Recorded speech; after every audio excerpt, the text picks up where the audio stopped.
Hey folks, welcome back to the No Huddle Show podcast. We are reworked and revamped under a new format that we've been going through the last 3 weeks. I'm your host, Mike Kaye, Eagles beat reporter for NJ.com. I'm joined by my fellow Eagles beat reporter, Chris Franklin. Chris, how you doing? I'm doing great, man. It's a beautiful day. Sun is shining. Getting to see a little football going. It's perfect. It's definitely a perfect time to talk Eagles. Perfect time around this time of year too. So yeah, I'm excited. It's fun times. Yeah, we're recording this on Thursday afternoon. We just got back from the third padded practice of Eagles training camp. It was a nice day out there. I got some sun. That was nice. I finally decided to not wear a hat and benefited from it, even though I think I have mask lines from wearing a mask throughout practice. And that kind of leads into what I wanted to talk about right off the bat. The Eagles are doing a terrific job with their protocols as far as COVID to let you know what we kind of go through as beat writers going in every day to training camp practice. We get a text survey the morning right before practice. We have to fill that out. Then we come in. We've got to do a temperature check. And wear specific masks that they give us. They're the medical masks that you see around, but they're a little bit nicer because they're not particularly tight on your face, which I can appreciate. They breathe well. It's working out pretty well. We're social distancing when we're watching practice. They have markers for the distance, which is great. And Chris doesn't have to listen to me talk that much because we have so much distance between us, which is a benefit to pretty much every beat writer because I tend to talk a lot or a little. I kind of go through waves with my need to be congenial. So anyway, I think they're doing a great job, Chris. Do you feel safe when you go to the facility? I definitely do. And to the point where it seems like we have our own personal get back coach at times. A lot of times you see on the sidelines, you have the coach on the team saying, hey, get back so they don't run into the referees. Well, we have our own to ensure that we're actually distanced properly. And it definitely feels good. The good thing is nobody's been coughing or sneezing, which is great. Obviously, everybody's in good health.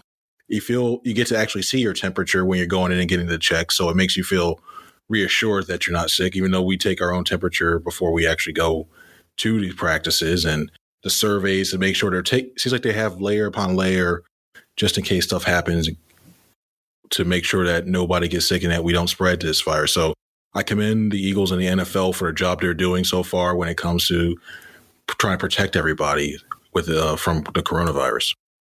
Well, and also it's been positive. No media member has tested positive for COVID. Everybody's off the COVID list on the Eagles roster and seemingly the coaching staff. So right now, they're in pretty good shape as far as COVID goes. The problem is, over the last couple of days with the pads coming on, they've had quite a few notable injuries either take place or get announced throughout the week. So I want to toss to you guys to an audio clip of Doug Peterson talking about the running back room with Miles Sanders sidelined week to week with a lower body injury. I like where our running backs are. I like where Miles is at. I like where Boston is at. I like where Corey is at. And then the three young guys, with Holyfield, with Michael, and we even got Adrian Killens now, kind of splitting time between a running back and a receiver and just trying to see where he can fit. But I like our running back room. I don't have any concerns there with these guys. These guys have they've played in big ball games. I mean, Corey, all the way back to our 2017, our championship season as a rookie, and playing in big games that year. Miles last year, Boston last year. So I'm encouraged by where they are, and very optimistic that they will have a good season.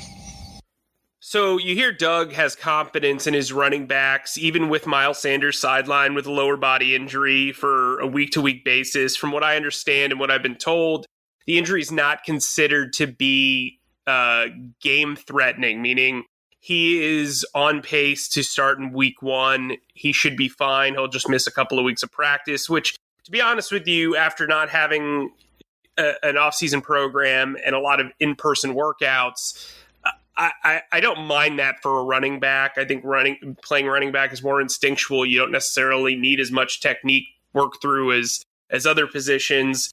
The problem is that also Boston Scott, who's dealing with a lower body injury, missed his second straight practice on Thursday. Two other notable injuries. Defensive tackle Javon Hargrave has been out of practice all week with a pec strain. And then you look at defensive end Derek Barnett, who's out with an ankle sprain. Those are two guys that are set to start on the defensive line, and they might even miss week one the way the reports are kind of coming out. It sounds kind of weary, or there's like some faint optimism. Either way, their status is up in the air for week one against Washington. What injury are you most concerned about of those three major guys, Sanders, Hargrave, and Barnett? I think the main one for me is the Derek Barnett one. I mean, pass rush is vital, especially the way this defense is built. I think the way that Barnett had the possibility of working with Graham, giving him that straight bullet rush coming from the outside, I think they're going to miss him a lot more than, say, a Hargrave. I think you have Malik Jackson, I think if Rush makes a team, I think when you have Fletcher Cox, you definitely have a lot of depth at the defensive tackle spot. Miles Sanders, I think he'll be fine. I think when it comes to Boston Scott, they'll be fine. And then we've seen what has done with Corey Clement. He looks fine with as well too. And the running backs, I'm not worried about that. But a look at the depth of the defensive end section, I mean, it's a good opportunity for Sharif Miller to show something from the edge. I think when it comes to Barnett, that one might hurt if it goes even beyond week one, which everybody's hopeful that he's going to be ready for week one. But if it's something more serious, I think it might impact the defense a lot more than some of those other guys. Yeah, I tend to agree with you. I think they have enough defensive tackle depth with Ridgeway and Jackson and Rush and even Raekwon Williams, who's flashed a little bit during camp. Sanders, like we said, you don't really necessarily have to worry about week one at this point. But Barnett's coming into a make-or-break season, and this dude's sidelined when everybody said that he was coming into camp healthy. It's just another bad break for the Eagles and their 2017 first-round pick. Look, Barnett had his fifth-year option picked up in May. The only way he's going to see that is if he's either seriously injured next summer or, you know, he's done a really good job and forced an extension that maybe lowers his cap number. Right now, if he's going to be sidelined throughout this training camp period, it's kind of hard to gauge what he's going to look like coming up this season. So, other injuries to worry about. Cornerback Sidney Jones has a lower body injury as well. He's listed as day-to-day.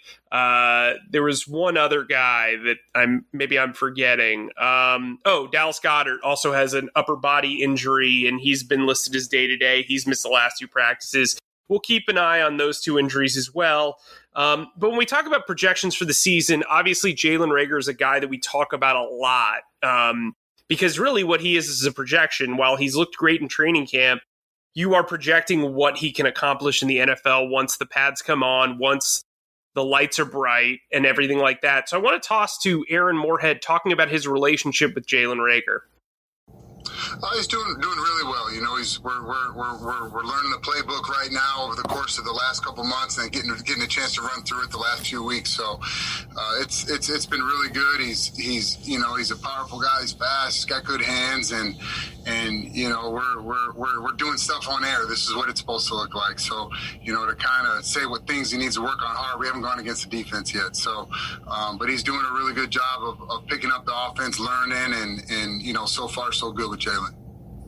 So, talking about Jalen Reagor, he's obviously been one of the standouts of training camp. I thought it would be fun for each of us to come up with three guys that we think have really stood out throughout the first, 4 practices of training camp. I've been at all 4 sessions. You were there for 3 of them. Who are the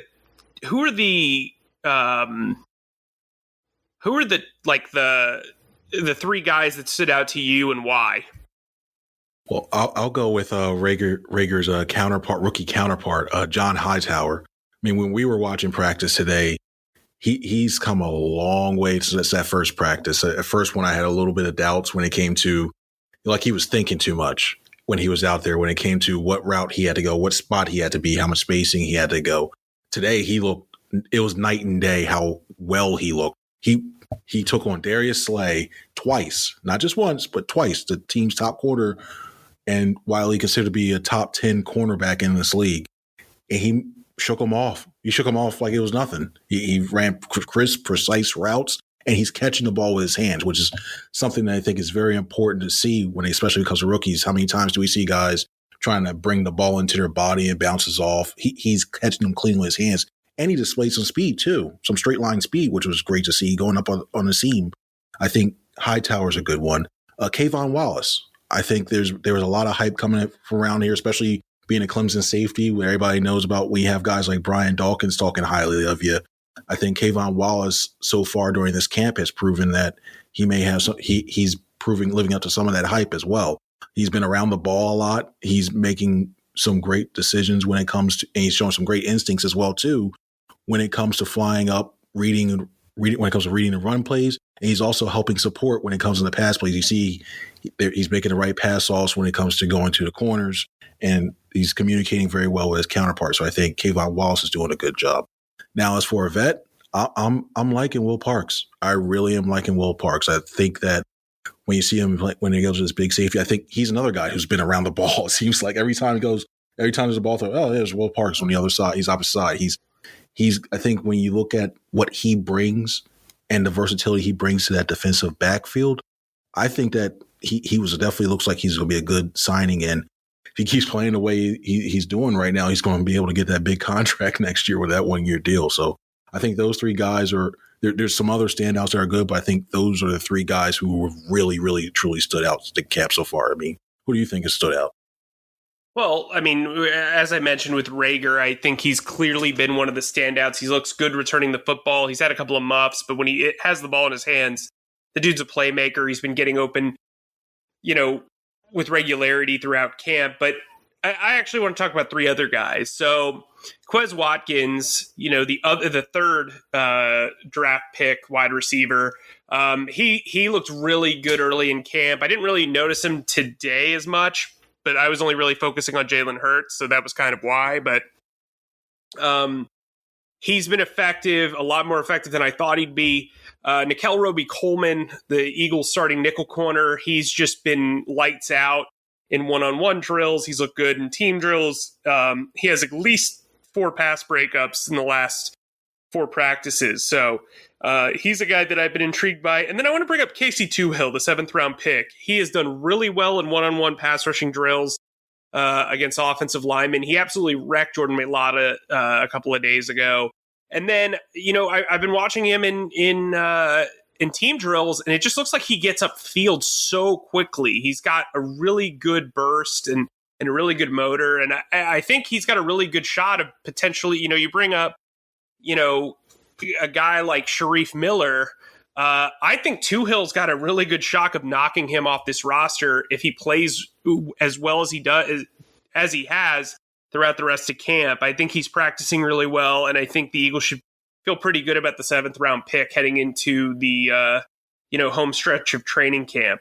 Now, talking about Mailata, he's a guy that I don't really have a clear understanding of what he brings to this team, if he deserves to be on this team. I know a lot of people are huge fans of his, but at some point you need to kind of weigh development versus experience. And, this is a season where you really have to have guys that you can count on. Mailata has only played in like 5 preseason games his entire football life. He's never played in a meaningful game. So it's going to be interesting to see what the Eagles do because, they just drafted Prince Tega Wanogho, who's been impressing a lot of people. They have guys they drafted Jack Driscoll. They love Nate Herbig. Matt Pryor's going to make this team. Casey Tucker's getting a lot of reps. There are a lot of guys on that offensive line, especially from a depth perspective and a youth perspective, that are showing something. And Mailata, to me, while Doug Peterson praised the mental side of the game for him, I'm just not seeing him being inserted into the lineup at will. Here's what Doug Peterson had to say about Jordan Mailata on Thursday. Yeah, with Jordan, obviously he's had some setbacks physically with the injuries, over his career. But he's as we mentioned, I go back a year ago when every day was kind of a new day for him, and then having an off season and getting into camp this year and now being out there with the guys, the retention of information is obviously there. You see it, his athleticism. He's a big man. The way he moves. And we got to understand. I mean, football is still relatively new for him, and as we take him, maybe a touch slower. At the same time, going into that third year, he has to understand that it's kind of go time, and with any of those players, I would say in that third, fourth year, and it's really I go back to my days, playing quarterback and being in a system for 2, 3, 4 years. It's about this time where you start separating yourself, right? You start making a move and understanding your role and understanding the game, and that's where he's at. And so we got a little bit of time here to see with him and make decisions, obviously moving forward, but have been encouraged with his progress so far. So, clearly Doug's not ready to give up on Jordan Mailata, nor should he. They've got a couple of more weeks to kind of assess what he brings to the table. Personally, I think you can get him through waivers into the practice squad. I know people are intrigued by his potential, but the guy's been injured almost every other second of his career, and, he really hasn't played that much. He's a great story, but as of right now, the Eagles don't need a great story. They need a great offensive line depth chart. And I think he's one of those guys that I'm really concerned about. Another guy that I'm concerned about, I just wrote about him, last week, and we were talking him up, Sidney Jones. Another lower body injury. We talked about him being out with Ronnie Braxton and doing all these warm-ups and everything. And he had the prototypical, guy's going to make good on his career moment this offseason. But if you're on the sideline, you're not available. And I don't know how you make this team when you have, guys like Doug Peterson bringing up somebody like Michael Jacquette in press conferences and saying he's standing out as a cornerback. So to me, Sidney Jones and Jordan Mailata are two mainstays that I think could be in trouble as we enter the home stretch of training camp. Who are two guys for you? Well, remember when we had that conversation last week about which cornerback we would rather have, and I chose Rasul Douglas? Well, I may be eating my words pretty soon, because looking at him in the one-on-ones today when they were going in individuals and they were going against some of those speedy receivers, he was having a little trouble. I believe it was I want to say it was Quez Watkins was giving him a little he sped right past him, and Hightower actually, and I saw him once, he go ahead and he shook him pretty badly too. And especially going in with all these cornerbacks coming in, when you have Slay and you got Parks, well, even Parks is safety, but you have they're interchangeable. When you start looking at all these additional defensive backs they have, Rasul Douglas right now, he'd probably be the first, he'd be one of the last guys cut. He's on the outside looking in. And like you said, when it came to guys like Jones, I still think Jones is going to make the team when it comes to there. And when it comes to Jacquette's had a great camp. And you start adding these guys up, you start looking like, all right, one-on-one. If you compare Jacquette and you compare Douglas, the way they've looked so far this year, I'm going with Jacquette. And it's getting tougher and tougher right now. And even when it comes to putting Sidney Jones versus Douglas right now, even Jones hasn't been on the field. I'm still going to err on the side of caution. It doesn't help Douglas that Jones was a second-round pick too. So I think he's going to be one of the guys that's going to be there. The second one, it's a weird thing for me, and it's so much a veteran. It's not that the person's not going to make the team, but I think it's going to be Alshon Jeffrey. I think by the time he comes back, I think he may be on the pup list for 8 weeks. Hopefully he's not, but hopefully he's activated. But if he's not, and he does have to wait those 8 weeks, and you have an offense that's continually going the way in this and all the different options, when you have Ertz, when you have a Goddard, when you have Rager, potentially you have Deshaun Jackson as well too, and you're coming in, especially off of Liz Frank, it takes a little time, getting back to when it comes to planning, and getting some timing, getting used to Wentz and getting used to his balls and everything else that he throws. He's the guy I'm worried about. I know everybody's saying he's done a lot. He's been a lot better. He's been out there. He's been interacting with everybody else. But I think a lot of things, I'm really worried about him coming back off of that injury. I mean, I hope he proves me wrong, but he's somebody I just have some question marks when it comes to when he returns back to the field. Yeah, I mean, and I think it's completely fine to feel that way. I think when you look at, how banged up he's been the past few years and how, inconsistent he's been, I think, Jeffrey's a guy that you kind of, you have optimism, but it's very cautious optimism. And I think, a guy that we saw play well today is JJ Arcega-Whiteside. And I thought, if the light comes on for him, he said it's night and day from his rookie year, at least from what he understands with the offense. If he's able to really craft out a role, that could force the Eagles to kind of put him in front of Alshon at times because, you got to protect the future as well as the present roster. And I think, if Alshon's not going to be here next year, you've got to kind of put a priority on developing some guys and giving guys time to shine. So, speaking of giving young guys time to shine, I want to toss to, we brought it up a couple of times with Jaquette, but Doug Peterson was asked about the young standouts so far this offseason and in training camp, and he offered up quite a few names as standouts. So here's Doug Peterson talking about the young standouts on the roster. Yeah, I think there's really several guys. I mean, we've talked about Jalen just a little bit. Quez Watkins is another one that has stood out as a receiver. John Hightower, these guys they're improving every single day. Jaquette, as a corner, has done some really, really nice things for us. I think about even some of our young linemen. I think of Jack Driscoll, off the top of my head, who's really come in, and we've put him in positions to go against Brandon Graham, go against Vinnie Curry, Josh Sweat, some of our starting DNs, and done a nice job there. And so I mean, there's a handful of guys there that we've been excited about, and again, there's a fine line, there's a balance between getting our starters prepared. As you guys have seen, in the first couple of days here, with also evaluating some of these young players, and we got to make sure that we're doing right by both groups.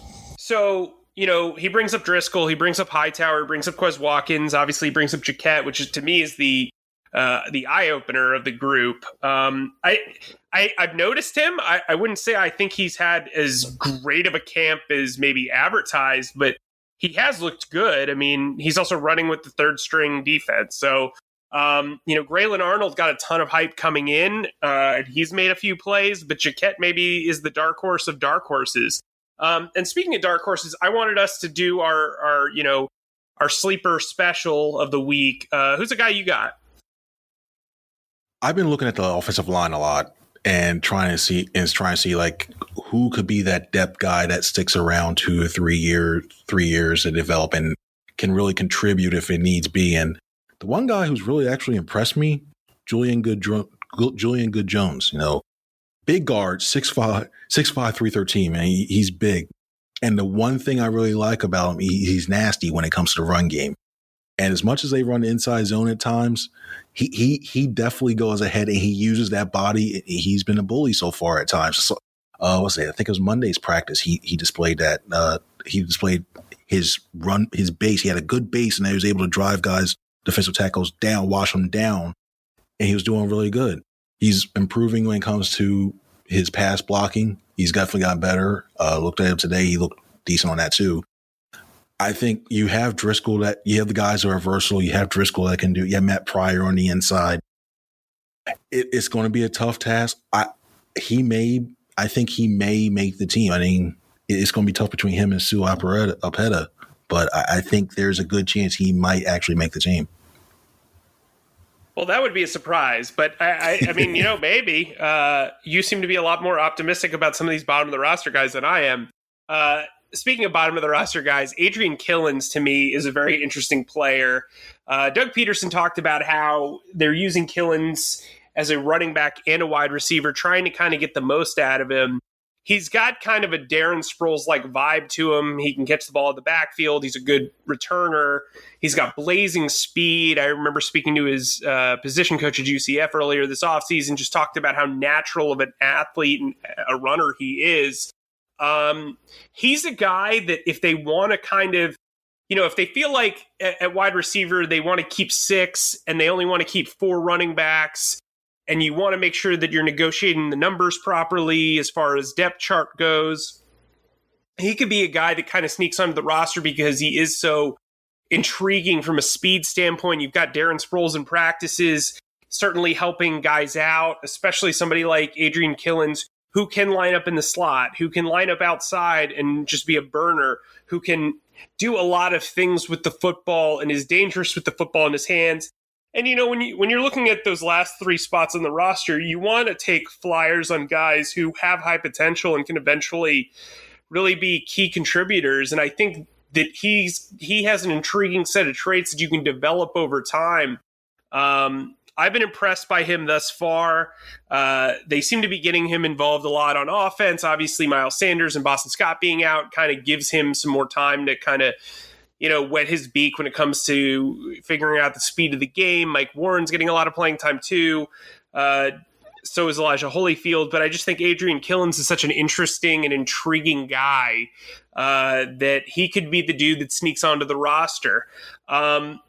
So, as we say that, I know it's a bit of a shorter show, but what are your final thoughts from this week? What do you got to say? What articles should people check out that you've been working on? What's going on, Chris? Well, I'll say 2 things. One, I'll start with on the field related. I'm actually really, really excited about what can happen in this kick return game. I mean, there's so many options that the Eagles have they can look at when it comes to getting good field position. Because, I mean, how many times, when's the last guy you really truly felt that, hey, you know what? When this person is back there standing around the goal line, he can actually take it to the house. And we're watching practice and you see Rager, you see Hightower, you see Killins even back there going ahead and taking the kickoffs and running back and getting practice. And I'm just sitting there looking like, wow, you know what? There's some possibilities they can break a couple touchdowns, or at least one this year, or at least put the team, the offense, in some good field position. So when it comes to field, there's that.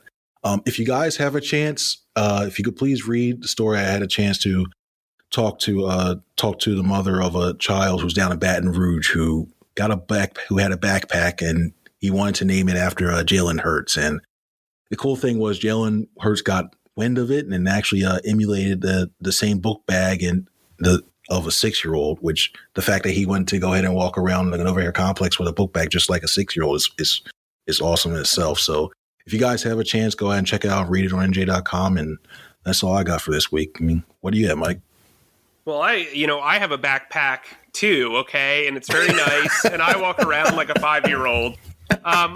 Anyway, speaking of Jalen Hurts, I tracked him through, as I brought up earlier in the show, I tracked him throughout Thursday's practice, literally minute for minute, just focusing on him. I felt like a weirdo just staring at this guy for an hour and a half. But I read a story, just kind of what he went through on a day of practice. It looks like he's attached to the hip to Marty Morningwig, who's now the Eagles' senior offensive consultant. He was obviously the offensive coordinator during most of the Andy Reid era. He's worked with mobile quarterbacks like Michael Vick and Donovan McNabb and Lamar Jackson during his career. So it makes sense why you would want to have a guy like that around Jalen Hurts constantly. From an off the field well, actually, let's keep it still on the field. I don't have any warm and fuzzy stories coming up, but like Chris does. But Friday, it's supposed to be a live scrimmage, tackling. It'll be very, very fun to watch. The Eagles are doing a great thing off the field, but also on the field. They're going to have specially crafted jerseys that guys are going to wear for the Friday practice. Then those players are going to sign them, and they're going to then auction them off to benefit the Eagles Autism Foundation. Obviously, the Eagles Autism Challenge, the race that got canceled in May. That's unfortunate, but now the Eagles can try to raise money for this wonderful foundation over the next couple of weeks with these practice jerseys. They've done something similar with military charities in the past where guys have worn special jerseys for flight night and they've auctioned them off. I just think it's pretty cool. And, I hope you check those out. You can go to, I believe it's eaglesautismchallenge.com to kind of learn some more about those jerseys in the auction. But, we're excited about Friday's live scrimmage. The Eagles will be out of practice on Saturday. They'll finally have a day off. And then they'll probably work from, I think it's Sunday through Thursday next week. And then they'll go from there. But those practices next week, most of them will be padded as well. And as we've padded the time on this podcast this week, we just want to thank you guys all for listening. We want to thank you for all the positive reviews that I'm seeing. We got a bunch of them this weekend, praising the format. So if you can, if you download on iTunes or you download on Spreaker or wherever you download your podcast, we are available. If you could leave us a 5-star review, we'd really appreciate it. Welcome Chris to the fold. I think we've had a great 3 weeks. And we will see you next Thursday, unless there's something major that pops up, which would be kind of cool. As training camp kind of winds down, Howie Roseman loves making training camp trades. We'll see how that goes. Chris, thanks for joining me. And thank you guys at home for joining us. We'll see you soon.